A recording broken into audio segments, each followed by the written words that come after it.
afternoon. It's a different day today. It's Wednesday, but we are very lucky to have Amanda Randell here. She's just finished teaching the level 2 students, the wedding unit. They were just making up a few lessons that they missed before COVID. Unfortunately, I was going to film them live so you could have a look at the beautiful work they've done, but got a little bit distracted, and then before I knew it, they were walking out the classroom. But we have Amanda here, and we're going to ask Amanda about her experience as a florist and, her life journey and, how she got to us and what she does with us as well. So here we go. I'm just going to switch the screen, hopefully over to Amanda. And hello, Anne. Welcome.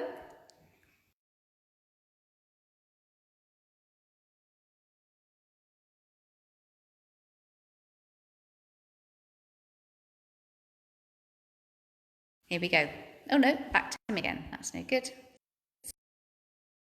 Facebook, there we are. Hello, Amanda. How are you doing? So, tell us what you've been doing today. So I had my wedding unit class back from last term. They still had 2 lessons outstanding. And today in the wedding unit we were looking at form. So bouquets in any geometric form, but we were particularly looking at crescent and semi-crescent bouquets. So here's one I made earlier. Wow, look at that. Yep, so we were trying to make a traditional shape, a traditional form, but using more contemporary materials inside. So these fantastic curly alliums are just breaking the form there, with some lovely succulents in there. And this beautiful carnation, this little spray carnation, which is called Tessino. I love it because it's like little stars and they look really beautiful. And then of course the calla lilies giving you that wonderful bend and being able to manipulate the stems and some grasses. And being able to look at the textures as well, because so many smooth flowers going on in there and then having fluffy foliages. So that's beautiful because that's a wired bouquet. So this is fully wired. And the interesting thing about holding something like this is wherever the bride holds it, it still has a very beautiful shape. So it's a nice elongated trailing bouquet too if she holds it in this direction. And of course it's got the perfect return. So when you're looking at proportion, it's 2/3 in front and 1/3 back, and it sits very comfortably. And when you wire something, it's all about the balance, isn't it? Yeah. So it becomes very easy to hold. And I think they look really beautiful, and the class did really, really well. Oh, do you know what? I was here and I saw the bouquets they were making. They're beautiful. So hold on a second, everyone, because I'm just going to open the door. Because I got a feeling the Wi-Fi isn't so good when that door's shut, and I don't want it to lag. So thank you for that. So how was the day? So how was the first day here then, Amanda, with the new classroom? Everybody was so excited about being back. They were really excited, but they took it in turns to enter the classroom, and they had gel at the door. Yeah. Because we've got 2 lovely big rooms to work from, we had 6 students today, and we had 3 in one classroom, and they had loads of distance between them, and 3 in the other classroom. It was great for me. I was running backwards and forwards in between the 2, but it worked really, really well. And so we have a set of instructions of what everybody's responsible for, which they were all doing. First day back, it was just too exciting. We were all catching up with what we were all doing through lockdown. Oh, brilliant. Do you know, some of the work I saw with leaving was absolutely stunning, and I think one of the words that came out was this place actually is quite relaxing, isn't it? It feels nice, calming. It's calm, and I think when you're working with something like this and you're using form, you look at every single stem to see what it's up to. One's curlier than the other, or how you can manipulate it. There's a mindful process going on in choosing every flower. I mean, I know trends have been these sort of wild things from the garden, and that really is just sort of like an explosion of different flowers and colours and things. But when you come to do a designer piece, I think there's a more mindful process about what each flower is up to. Yeah, and it's great. I mean, this is only just level 2. Just think what they can do with level 3. Level 3, I know, when they come to design And level their 4, own. my gosh. But that's what's so great about here at the Academy, which is why I've been here quite a long time now. So what I love is that we don't go, this is the bouquet you're going to make today, make it. We don't do it that way around. We actually give all of the design tools. So we talk about principles and elements of design, we talk about techniques, we talk about Fibonacci. So we take on board, we show all of the different methodology behind pure design and then allow them to use the materials in a way that works for them. So they become individual designers. They don't all traipse out being, an Amanda Randell. They go away being them. So, talking about Amanda Randell, experienced designer, so Amanda Randell is a British master. She's also a US master as well. Master, yeah. But tell us about the beginning of your journey. So when did you start to be a florist and where? So interestingly, I've always had an interest in plant material. So when I was little, my father told me one day that there would be a flower that would be 3 times my height. And we planted a sunflower and it was 3 times my height. And I think from that moment on, I was sort of hooked on plant material. But I always thought that I was going to be an actress. So actually I went to drama school and did dance and music. But it's a notoriously difficult industry to get into and was distracted along the way. Then discovered the flowers again, and it felt like a eureka moment coming back to flower. And I can find drama and impact with flowers. I mean, they are extraordinary, life-affirming things. So I went back to study with Southwark College in London, and then I was very lucky to be taken on by Moisey Stevens in London, and I was with them for 4 years. And didn't they used to do the Queen's flowers? Yes, well, they had a royal crest. Yeah. And I was with them when they were in Berkeley Square, so we are going back a long time, 30 odd years. And then when they bought the shop in Sloane Street, and I did a concession in Harrods for a while for them. But then, excitingly, my parents moved to Paris, and so I went to stay with them after I left Moisey Stevens, and one day my dad said, "You make the place look untidy, go and get a job."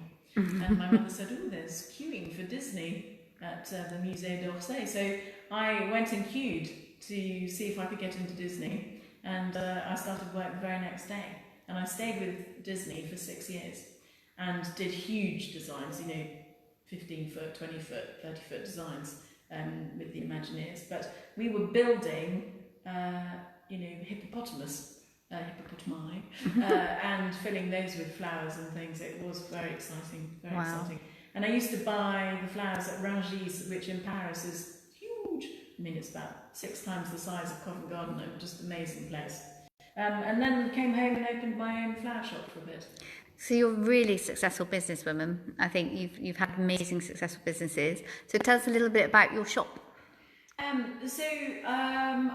started a little flower shop in Tavistock in Devon. And at the time, the Flower Council of Holland used to do little awards for shops, and I used to enter those competitions all the time. And at one point had 8 staff and ran the shop for 9 years, which was fantastic. But I wanted to do more. I like to study, I like to learn. So I applied to the Academy to do level 4 with the desire to become a master. So I found Tina and started studying with her, which is back in 2010. Yeah, when we first started. Yeah, so I was with you in 2010 doing level 4, stayed to do level 5, then went with you guys to America to do the American Masters, which was unbelievable. In fact, my floristry career has been exciting, I have to say. A little plug for the Academy. It's because of the Academy. So you and Tina have been the most spectacular mentor. And actually that whole looking after people and their career and where they're going is something that I really love to do, which is why I have just launched with your encouragement and guidance and stuff, I've just launched theflowersmiths.com. Oh, exciting stuff. This is really exciting news. So tell us a bit more about that. So, well, a little bit older, so climbing up and down ladders and things is a little bit more tiring. I do quite a lot of weddings. I'm a busy florist. How many did you do last year, Amanda? Last year it was about 62. 62 weddings. That's a lot of weddings. Yeah, they weren't all huge weddings though. That's the important thing to remember. I do a lot of elopements, but every bride is obviously very important no matter what size event that they've decided to go for. But I think what I love about being a florist is meeting the brides. I design for my client. They don't always get the same old. I like to always incorporate something interesting. So my last bride that I had before lockdown were Harry Potter fans. So when I delivered her bouquet on the morning of her wedding, I also made them wands. So there's a lovely photograph of them holding their wands as well. So that's on my Instagram page. Oh, yeah, go to Amanda's Instagram page. Her work is absolutely stunning, really inspirational. And we are really honoured to have her as a teacher here because she doesn't only just bring floristry skill, she brings business skills. She's such a fun person to be in the classroom with, and everyone loves her. And what I love about your lessons is that when people come, no matter what they're here for, you in tune to what they want, but you also guide them. So, I often hear you talking to students about their branding, Yes. and... Well, branding is exciting too, though, isn't it? It's the same as what we're doing with flowers. I mean, this is art in 3D, isn't it? And your branding has to represent who you are. So that's all very exciting as well. So you're using the same principles and elements of design in your branding, colours, textures. It's the ambience that you're trying to create. So I have a sister who's a graphic designer. So I've always been interested in print design. So that's also very exciting. And there are some really fascinating books. So I do enjoy all of those aspects of setting up business and what kind of business you're going to be. So the Flowersmiths... Yes, because I was going to say, we didn't really talk about that. So the Flowersmiths really is...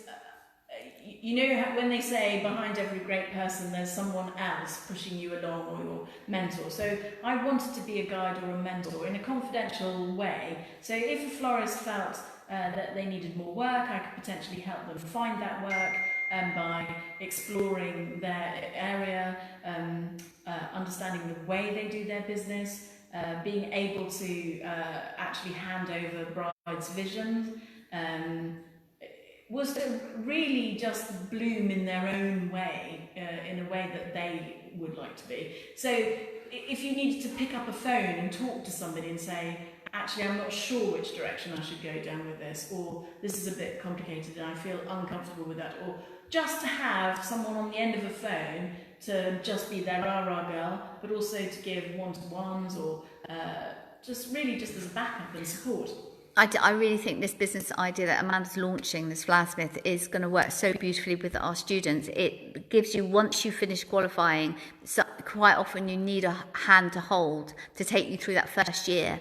And that's exactly what Amanda can do, because with using all her experience of all those years of doing weddings and events, having someone in the background to support you through that is amazing. I think it's such a lovely thing to do. You're giving something back. Giving back, exactly. Yeah. And being a friendly ear to concerns or not concerns, excitement and holding it in, or trying to keep the budgets or tricks of the trade on that. But also, really importantly, if for any reason you had an accident or you were ill and you couldn't, then it would mean that we could step in and help. It's a finish team. The job as a team, finish the job for them, and they still take the profits. Yeah. So that it's a safety blanket, if you like. Yeah. But also, if they've got a huge wedding, then I can supply extra staff, more students, at whatever level. Yeah. Just there's so many different aspects to it. Yeah, it's a good idea. I mean, I'm from my own experience, weddings can be quite stressful because it's so important. It's a one day and you can't mess it up. And I think I used to go to bed at night thinking, oh, am I going down with something? Because you know that morning you've got to deliver the bride, and to feel that. I mean, I've always had a support network of friends who are florists, luckily, so it didn't matter to me. But yeah, that's a really important thing if you're out there on your own. Yeah. So there's a lot potentially that can go wrong with a wedding because it's a live product and you don't always get what you've asked for. Yeah, it's learning to be adaptable and to cope with whatever actually comes your way on the day. So we've got some people watching us. Thank you very much for joining us. Just if you've got any questions that you want to ask Amanda, then pop it up now, because actually for once in my life I can actually see the screen and I can read what you're saying. So hello Mary Ellen and also Gloria and Sandra. Thank you so much for joining us. Who else has come in? We've had Joan. Hello Joan, and Rennie and Marianne and Jackie and Rosalind and hello, Dow. Hello Dow. Hi, Dow. And yeah, loads and loads, and Sarah Marie, yeah, brilliant, thank you. And B, hello B. Sorry, I'm just scrolling back. Sorry if I've missed your name, Edgar.